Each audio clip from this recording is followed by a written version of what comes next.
URSS-Suède, transmise depuis Stockholm et commentée par Léon Zitrone.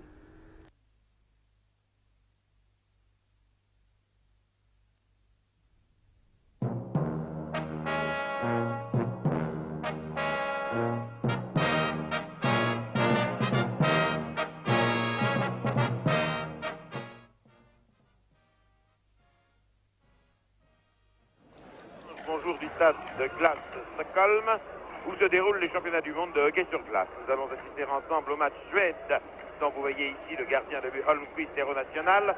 Suède contre URSS. URSS tenante du titre depuis l'an passé à Grenoble. La Suède, elle, soutenue au moment où commence cette troisième et dernière période par les hurlements d'une foule en délire, environ 12 000 personnes qui font du bruit comme 24 000 et qui encouragent chaque attaque suédoise dans une sorte d'ambiance que j'ai rarement vue. À gauche, les Suédois, le score est actuellement de 2-2. À droite, les Soviétiques. Les Suédois sont en jaune et bleu, les Soviétiques sont en blanc et rouge. Mais si vous n'avez qu'un poste qu'en noir et blanc, vous aurez quelques peines peut-être au début à distinguer les équipes. Je vous dirais que les Suédois, vous les voyez là, les Suédois ont 3 petits cercles autour du coude, tandis que les Russes ont une sorte de brassard un peu plus haut vers l'épaule. Je vous dirais aussi que le maillot russe comporte une partie blanche tout à fait en bas, près de la culotte, alors que le maillot suédois ne le comporte pas. Enfin, lorsque vous les voyez de face, les Russes portent sur leur maillot les lettres latines CCCP qui sont en russe, en caractère cyrillique, SSSR. Vous voyez une cage, c'est la cage des Russes qui est tombée. SSSR, c'est-à-dire les initiales des 4 mots qui en langue russe signifient Union des Républiques Socialistes Soviétiques. Les messieurs qui réparent la cage, ce sont les 2 arbitres. De dos, l'arbitre canadien, M. Joyal. En face, M. Trumbull des États-Unis. Et à droite, donc, l'homme au masque, c'est Singer, le gardien de but soviétique.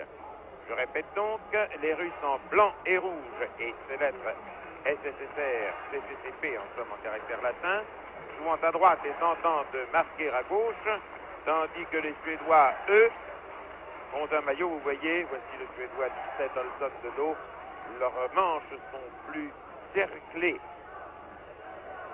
leurs bandes sur les culottes sont plus larges, et leur maillot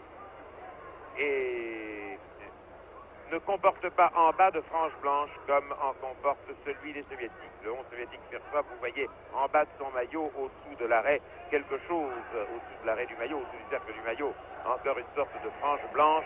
J'espère que vous allez reconnaître les joueurs facilement, d'autant plus que la partie est une partie extrêmement ardente. Les Soviétiques ont pris l'avantage par 1-0, puis les Suédois ont égalisé 1-1, ils ont pris l'avantage par 2-1. Au début du deuxième tiers-temps, les Soviétiques ont égalisé à 2-2 et maintenant on est parti pour la troisième période et je dois vous dire que le public n'en croit pas ses yeux. Le public est ravi de voir l'équipe suédoise tellement bien résister aux Soviétiques qui ont établi le record du score en championnat du monde, ayant battu les États-Unis d'Amérique hier par 17-2 alors que les Suédois ont battu par 6-3 les Finlandais.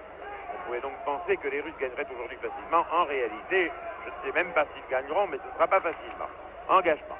À droite, les Soviétiques, à gauche, les Suédois. Et pendant les premières minutes, j'essaierai de ne pas trop citer de noms de joueurs pour que vous voyez comment le jeu se déroule. Offside d'un avant soviétique.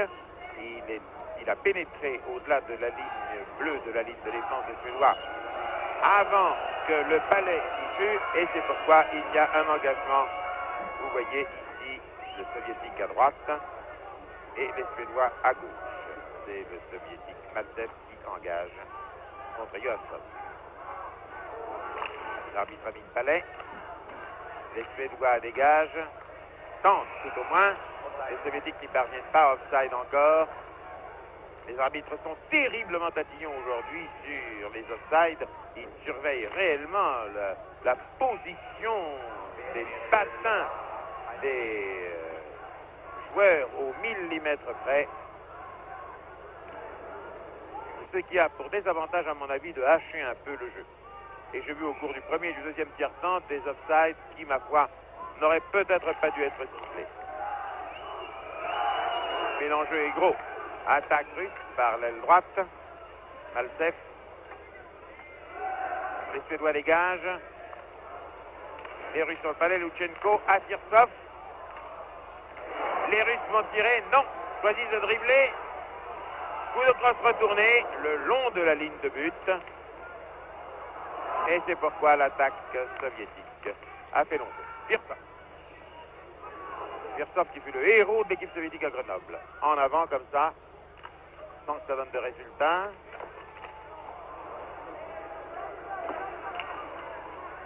Les soviétiques vont certainement mettre le paquet pendant les premières minutes de ce troisième tiers-temps.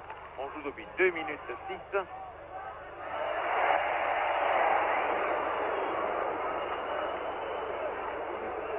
Les Suédois, c'est leur première attaque depuis le début. Depuis le début de ce tiers-temps, non, les Russes contre-attaquent sur l'aile gauche. Une chute suédoise, une demi-chute soviétique. Palais au loin. Et à nouveau, un grand coup qui se transforme en dégagement interdit, icing comme on dit en anglais, c'est-à-dire que l'arrière suédois a dégagé tout le long de la patinoire et que le palais est allé se perdre au-delà de la ligne d'en-but du gardien soviétique. Par conséquent, le jeu revient par règlement devant le cercle gauche par rapport au gardien suédois. Tir russe, boulet de canon de Holmquist, que voici n'avait pas vu, mais il est passé un peu loin. À nouveau engagement. Et nouveau tir soviétique en préparation. Détourné cette fois-ci sur la droite par Holmquist. Redborg, loin en avant. Oh que c'est beau, oh que c'est beau. Non, les soviétiques patinent vite. Et la vitesse soviétique a probablement l'avantage sur la masse, le poids suédois. Tir suédois que Zinger a ramassé de la main gauche. Eh bien, à la vitesse où ça marche avoir ramassé le palais dans la main, je dois dire que ce Zinger est fort. Nous l'avons d'ailleurs vu l'année dernière. L'homme au masque, vous voyez, on dirait un totem. Nous l'avons vu l'année dernière à Grenoble. Et il est en progrès encore par rapport à ce qui était à Grenoble. Surprise dans le tournoi, hier matin, les Canadiens ont perdu 6-1 contre la Tchécoslovaquie. Beaucoup de crosses sur la glace.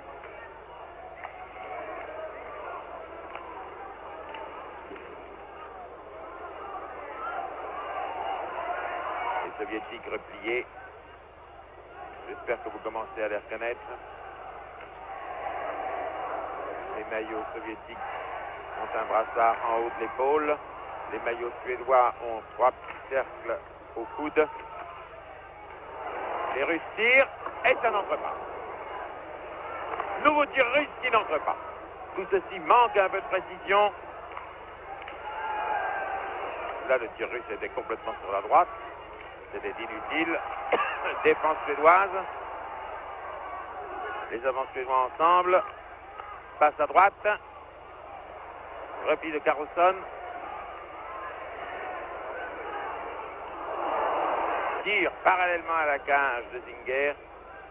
Ça ne va pas loin. Contre-attaque russe. Les Russes gênés. La défense suédoise reprend sur la droite.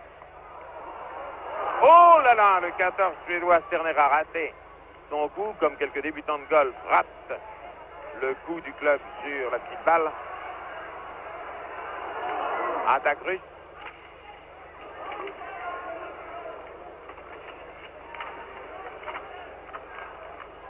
Les Russes manquent un peu de cohésion. Belle attaque suédoise. Les Suédois perdent le palais. Dommage pour Larsinsson. Je crois que Larsinsson de 15 attaque ou attaquera. Vous avez entendu ou vous entendrez les hurlements de la foule. Il y a une crosse qui gêne les jambes, qui gêne le patinage d'un Suédois et qu'on aurait dû enlever depuis bien longtemps.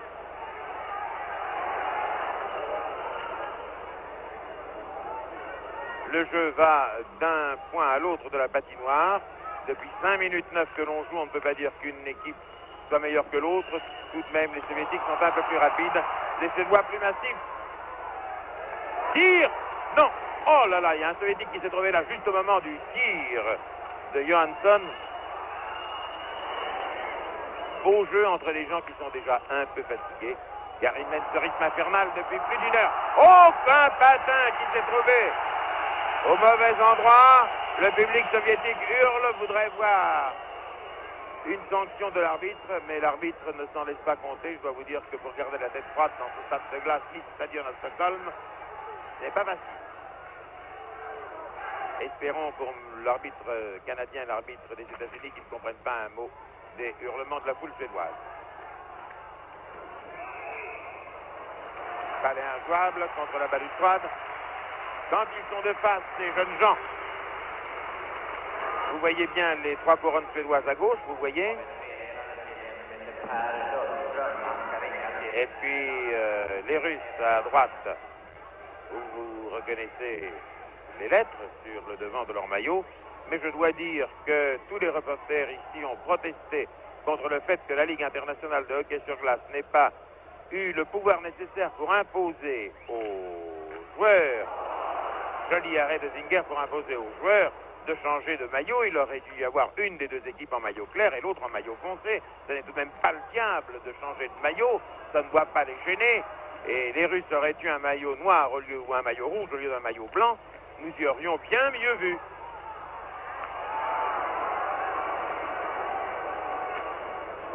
Normalement, et d'après les usages, c'était à l'équipe qui recevait l'équipe suédoise de changer de maillot. Seulement aujourd'hui, contre les Soviétiques, leurs éternels rivaux, demander aux Suédois de changer de maillot, c'était de leur demander de faire plus que de boire la mer.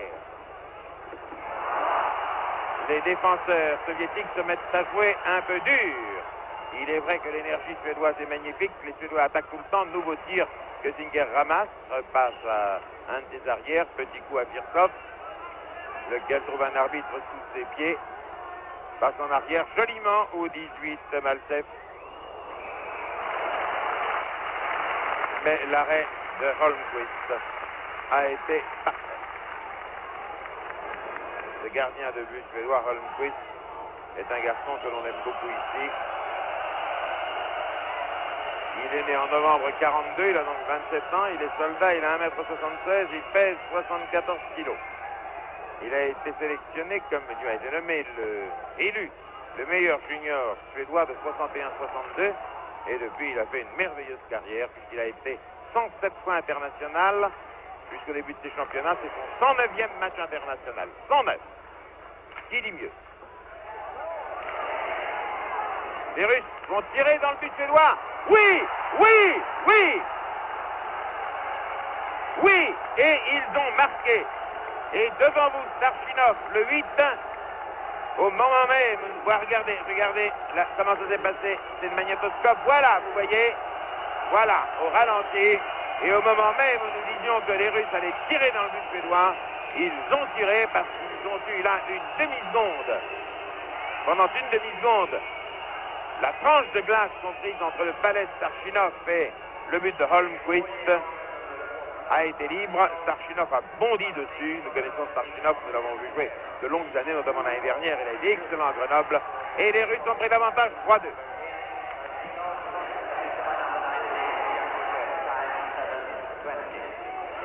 À nouveau les Russes, par Harlamov. Et à gauche, un nouveau tir. Non! Oui, mais il va dans les filets. La partie reprend une cadence qu'elle avait perdue au cours du deuxième tiers-temps.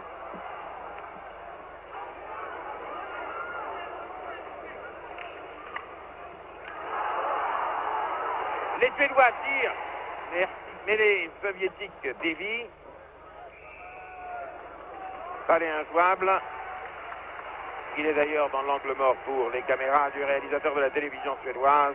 On joue depuis 7 minutes 58. J'ai à côté de moi mon excellent confrère Lacotte de l'agence France-Presse. Lacotte, vous qui connaissez les Suédois depuis 17 ans, est-il vrai que ce match est pour eux vraiment le maximum de leur émotion?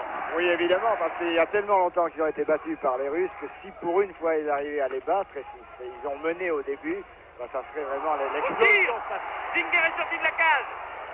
Non, ça serait vraiment le maximum de joie pour toute la Suède et pas seulement pour ceux qui sont ici, les 12 000 Suédois qui sont ici. Est-il vrai qu'il y a 7 ou 8 ans, au cours d'un championnat du monde que les Suédois ont gagné ici, Tumba Johansson est allé après la victoire embrasser le roi sur les deux joues? Oui, c'est exact, c'est au cours des championnats du monde de 63.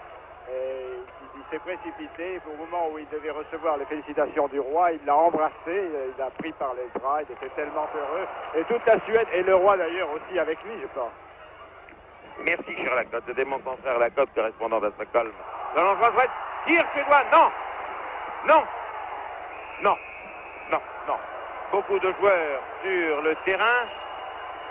Tombés sur le champ d'honneur. Repoussez-les, messieurs les arbitres. Oh là là, ça signifie que le jeu va devenir dur. Le jeu va devenir rude. Le jeu va devenir rude. L'émission dure depuis 15 minutes. On joue depuis 8 minutes 47.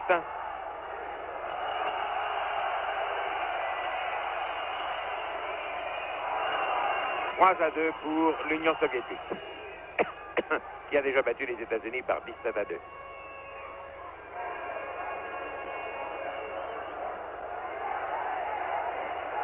Ce soir, nous vous transmettrons Tchécoslovaquie, États-Unis, en direct. Nous prendrons sans doute le 3e tiers-temps. Dégagement interdit. Un mot, excusez-moi de tousser, mais il fait froid ici à Stockholm. Un mot qui signifie, une expression qui signifie que le palais est allé au-delà de la ligne d'en-but de l'équipe à la défense. Qui signifie que l'équipe tire, que l'équipe à la défense a envoyé le palais au-delà de la ligne d'en-but de l'autre équipe. À ce moment-là, il y a engagement. Il y a constamment des dégagements interdits.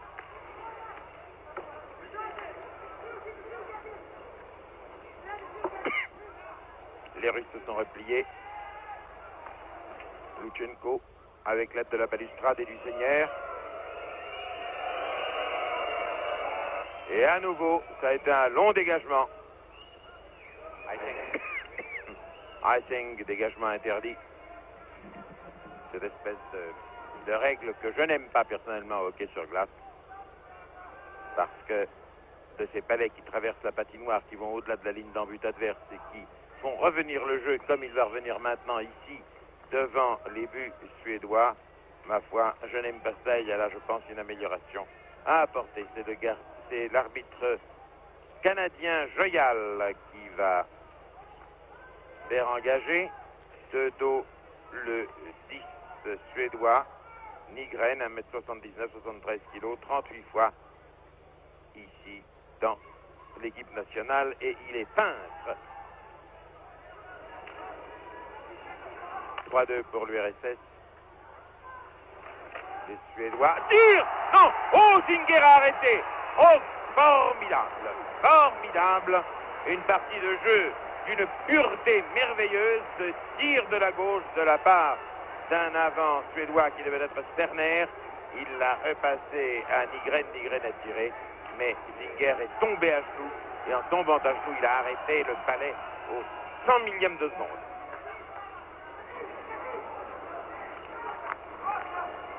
Attaque russe sur la gauche, Yarouchev.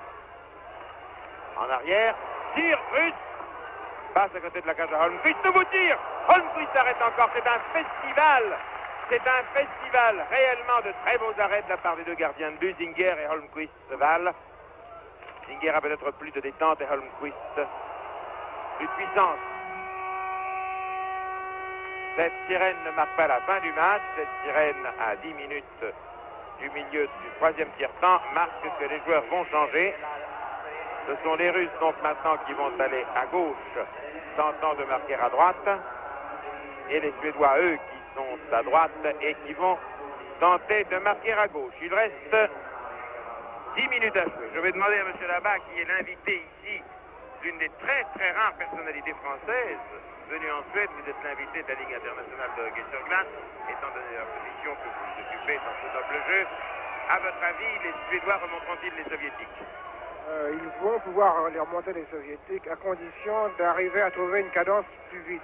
Il est évident que maintenant, au cours de la 3e période, les deux équipes commencent à être très fatiguées. Et la seule chance qu'ils puissent pour gagner ce match, c'est vraiment qu'ils trouvent une cadence encore plus rapide. Mais voilà, la fatigue va certainement leur apparaître chez eux. Et ils auront beaucoup de mal, surtout vu la qualité de jeu fournie par les Soviétiques.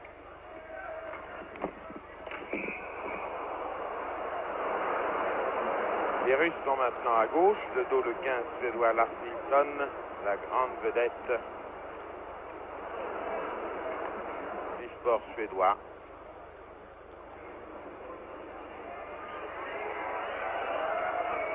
Et engagement près de la ligne de défense soviétique. Les soviétiques à gauche, les Suédois à droite, les Suédois ont le balai.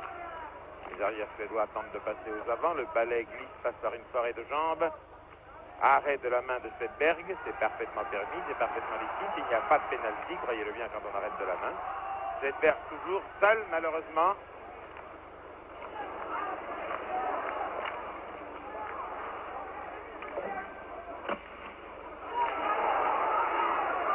Descente soviétique. Descente au sol devant la cage. Holmquist tombe. Marqué. Marqué. Marqué. Il n'a pas pu empêcher, vous voyez le balai dans les filets suédois. Deux soviétiques. Vous l'avez vu, nous l'avons vu. Voici la phase de jeu. Au ralenti. Hop. Vous voyez, c'est Harlamov le 12 qui est dans le coup. C'est Harlamov. Voilà, Harlamov qui a marqué.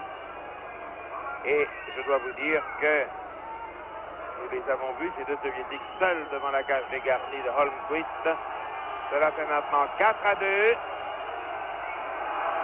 Vous avez vu donc, vous avez pu suivre depuis 11 minutes, 10 minutes 50 pour être précis, l'instant crucial de ce match. À 3-2, on pouvait espérer que les Suédois reprendraient du poil de la bête et reviendraient dans la foulée des Soviétiques. À 4-2, je pense que c'est compromis. À moins que, porté par les acclamations de tout ce public, ils ne réussissent ce miracle. Finalement, l'intérêt des miracles, c'est qu'ils se produisent de temps en temps. S'il n'y avait jamais ce miracle, ce ne serait pas la peine d'en parler. Nordlander. À Niesing. Repasse à droite. Henriksson rate. Les Russes longs tombent. L'arbitre siffle. 2 minutes de prison. 2 minutes de prison au coupable.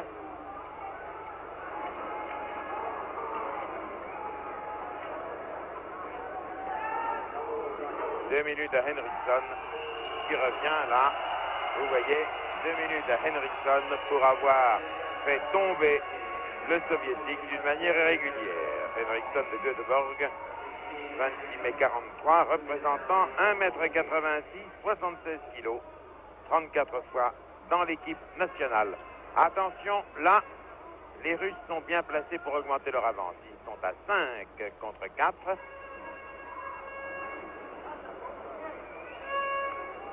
Et par un jeu de passes rapides et courtes, ils peuvent faire ça le palais. En arrière, passe courte, ils peuvent prendre des Suédois complètement de vitesse pendant qu'il y a 5 Soviétiques sur la glace et 4 Suédois seulement, puisque le 16 Henriksson est en prison.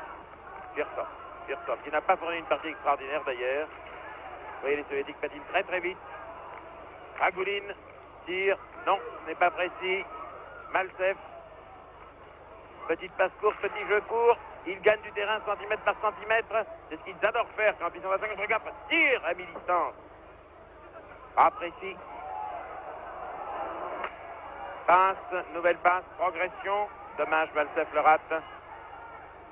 La pression des Soviétiques sur les buts suédois est grande, mais les Suédois résistent bien. À nouveau, petite passe en arrière. Ragulin pense, passe.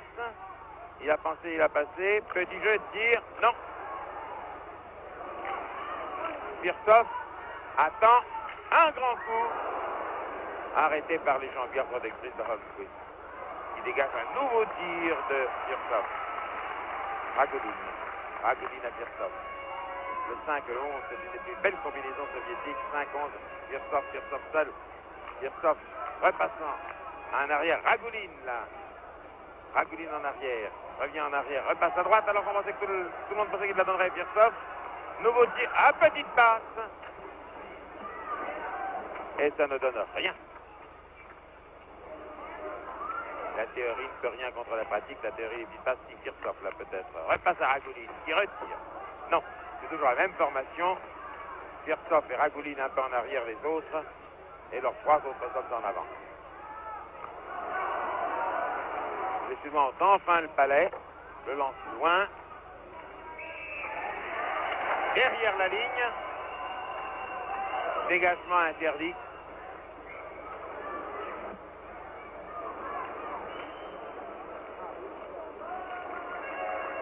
On joue depuis 13 minutes 30 et quelques.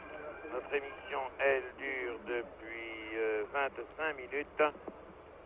Eh bien, je crois que ce match se terminera dans les temps, puisque nous pouvons aller avec notre enregistrement. Nous faisons du semi-direct. Pour nous, ici, pour les commentateurs, c'est du direct. Pour vous, c'est légèrement différé.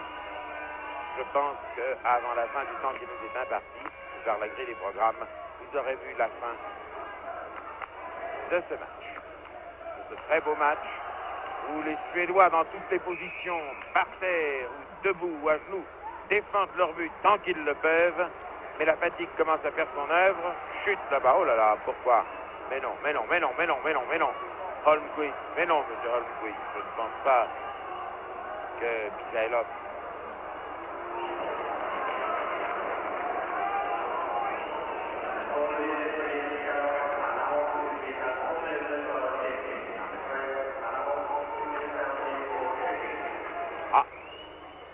eh bien, l'arbitre a mis en prison maintenant Harlamov pour stripping, accrochage. Ça, je crois que c'est un exemple que veut donner le corps des arbitres pour qu'à 7 minutes de la fin, le jeu ne dégénère pas. 4 soviétiques contre 5 suédois. C'est la position inverse de ce que nous avons vu il y a un instant. Là, les Suédois peuvent réduire leur marque. C'est aux Soviétiques de se replier. Ils se replient immédiatement. Les 5 Suédois prennent l'avantage. C'est une question de supériorité numérique. Mais Mikhailov, qui patine très vite, a redégagé son camp. Passe à ses arrières. Tire. Grand coup de crosse. Nordlander. Les Suédois de la droite sur la gauche de votre écran attaque. N'arrive pas à percer la défense soviétique qui se repliait beaucoup plus vite que n'a avancé l'attaque suédoise. Ragulin, gentiment à Mikhailov. Mikhailov là-bas à gauche. Dans un autre sport, on appellerait ça un coup de pied à suivre. Quel l'intérêt de le faire ici au hockey? Eh bien, c'est tout simplement parce que cela permet de gagner du temps quand on a un homme en prison. Pendant les grands coups de dégagement, le temps passe. Lars Nilsson. En arrière. Et à nouveau Lars Nilsson, qui est en bien mauvaise position pour shooter, pour shooter. Il est obligé de repasser à ses arrières. Tire là, sûrement. Arrêté par la défense soviétique. Et le palais roule tant bien que mal pour repartir dans les crosses de la défense suédoise. On joue depuis 15 minutes 22, toujours 4-2. À nouveau attaque. Lundström tire. Rosinger a vraiment dégagé. Bien dégagé. Nouveau tir suédois qui repasse après un rebond au-dessus de la cage de Singer. Oh que c'est dangereux. Oh que c'est dangereux pour les Russes. Donc Zimin, que je ne connais pas, le 17, je ne l'ai jamais vu jouer. Zimin a dégagé. À nouveau les Suédois, mais il est seul contre 4, il est obligé de passer en arrière. Et pendant ce temps-là, les Soviétiques se ressaisissent du palais. Palais injouable, il est contre la balustrade. Belle phase de jeu, le public en connaisseur applaudit. On joue depuis 16 minutes, notre émission dure depuis 28 minutes. Je pense que nous serons dans les temps. C'est une lutte pour nous contre la montre, vous savez. Un tiers-temps dure une quarantaine de minutes, 42 minutes. Et puis il faut encore avoir le temps de rembobiner notre enregistrement. Et ce sont nos excellents camarades, nos techniciens du magnétoscope qui veulent bien s'en charger. Et lorsque c'est rembobiné, on peut vous passer l'émission. Mais il faut que ça finisse ici suffisamment à temps pour qu'ils aient là-bas à Paris le temps de se remettre au début de notre enregistrement. Les Suédois repartent par l'aile droite. Coup de crosse retourné.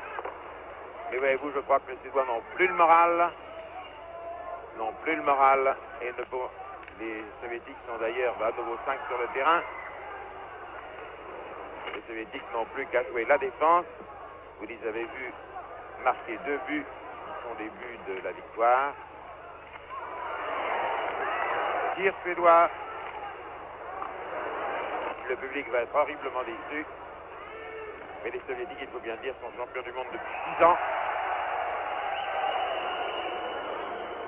Chute collective. Il reste encore 3 minutes 12 secondes à jouer. L'arbitre canadien, M. Joyal, de face. Et si vous aimez le hockey, je vous donne rendez-vous ce soir sur cette même deuxième chaîne pour voir en direct cette fois-ci un bon passage du match Tchécoslovaquie contre États-Unis. Les Tchèques sont d'excellents joueurs et vous allez voir un certain nombre de vedettes. Quant à ce tournoi mondial, il se dispute puisqu'il a commencé hier matin. Contrairement aux autres années, il se dispute par match aller et retour, c'est-à-dire que chacune des équipes rencontre chacun de ses adversaires 2 fois. Nous ne vous donnerons pas tous les matchs, mais Raymond Marcillac a inscrit au programme de ses diffusions sur le hockey sur glace 17 ou 18 matchs.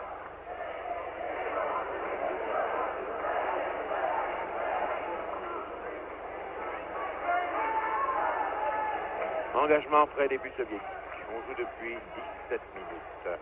De dos le 14 Sterner. De dos, il n'a pas vu. Oh, Lars Nilsson vient de rater une passe. Tir suédois.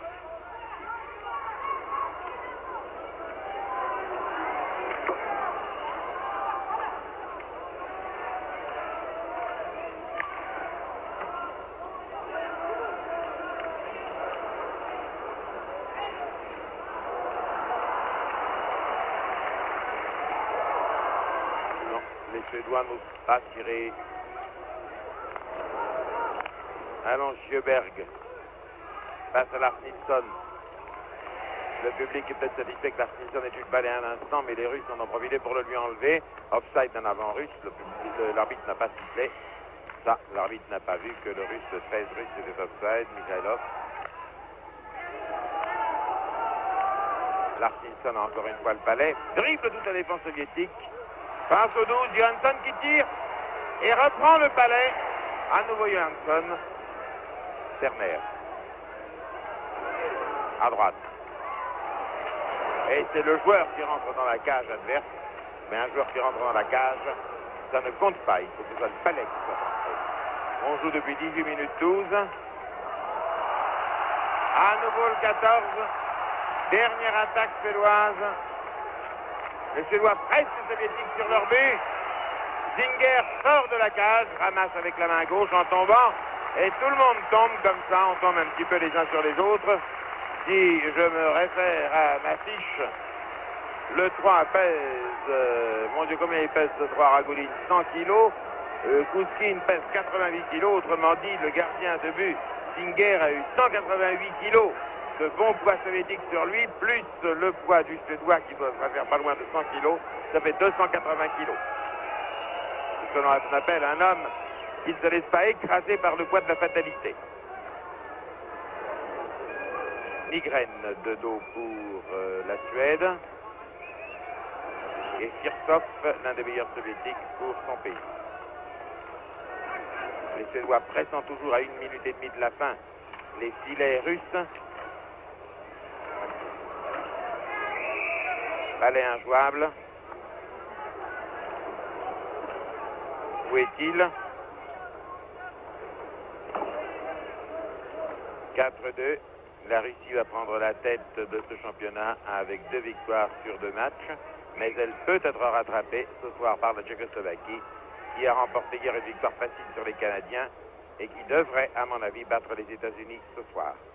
Autrement dit, les Russes, s'ils se détachent, je pense qu'ils vont se détacher puisqu'on joue encore pendant 1 minute 20, vont être rattrapés ce soir. Et si vous êtes devant votre poste de deuxième chaîne, vous verrez les Tchèques rattraper les Russes.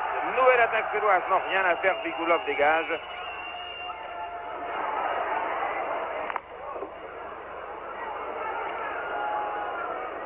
Attaque russe.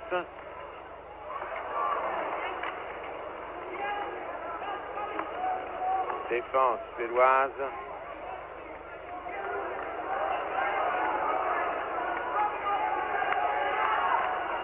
Nouvelle attaque suédoise. Oh, il l'a peut-être, il était offside, l'arbitre n'a rien vu. L'arbitre n'a rien vu. Oh, il l'a... Oh là là là là, ils font ce qu'ils peuvent. Avec les crosses, avec les mains, avec les pieds. Nouveau tir suédois. Mon Dieu, dans la dernière demi-minute, vont-ils marquer un point? Les Russes dégagent très loin. Icing encore, dégagement interdit encore. Les Russes ont choisi une méthode vraiment très empirique pour se dégager de la pression suédoise qui est arrivée comme cela, alors qu'il ne restait plus qu'une minute à jouer et que l'on n'attendait plus, je dois le dire, n'est-ce pas, monsieur Labat, on n'attendait plus de la part des Suédois ce sursaut d'énergie. Oui, mais les Suédois, je crois, sont en moins bonne condition physique actuellement que les Russes, et c'est la fatigue qui se fait ressentir en troisième période qui ne leur a pas permis de rattraper les 2 buts marqués par les Soviétiques. On joue encore pendant 20 secondes. Nouveau tir suédois qui passe au-dessus de la cage de Zinger. Mais il n'y a rien à faire, le score est acquis. Encore 10 secondes de jeu, 9 secondes de jeu, 8, 7, 6, 5, 4, 3, 2, 1. Top, c'est fini. Les Soviétiques battent les Suédois par 4 buts à 2. Par 4 buts à 2 et prennent l'avantage définitivement dans ce championnat du monde de hockey sur glace. Oh non, pardon, j'ai dit définitivement. C'est une erreur, c'est un lapsus. Ils prennent l'avantage momentanément, voulais-je dire. Le tournoi mondial va durer 2 semaines, il va durer jusqu'au 31 mars. Rien n'est définitif. Les Suédois, par exemple, peuvent retrouver une meilleure condition physique. Le producteur de cette émission était M. Liebé, le producteur, ça veut dire le réalisateur. Et selon l'usage, on entend ici l'hymne soviétique.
C'était un reportage à Stockholm, à l'Istadion, de la télévision suédoise, la télévision française relayant, avec les commentaires de Léon Zitrone, ici Stockholm, peut-être à tout à l'heure pour le match Tchécoslovaquie-États-Unis, ici Stockholm en Suède, alors que les 2 équipes se serrent la main, à vous Paris.